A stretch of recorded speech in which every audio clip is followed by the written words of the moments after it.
All right, so we have here Kyle Gordon with us, man of the match against for Glenmuir against Harbour. 2-0 victory. He didn't score, but he was instrumental, doing a lot of work. How would you evaluate your team performance? I'm not only speaking about your performance, but your team performance throughout this game.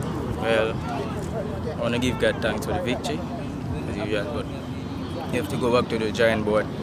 The field was kind of heavy, so we didn't play the way we wanted to play, but we came out victorious, and I thank God for that. I see you speaking quite so often to the rest of the team members. You seem to be one of the captain-like figure in the team throughout the game, based on the intensity of the game. What was the instruction? What were you telling the players to do? Were you trying to motivate them, or telling them to keep the game calm and play a hard game? Yes, I was trying to motivate them because I'm one of the leader of the team, the vice captain, yes.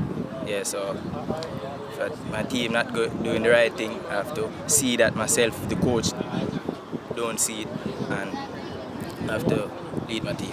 All right, well said, Kyle, and great performance from you. I'll see you again for the next game.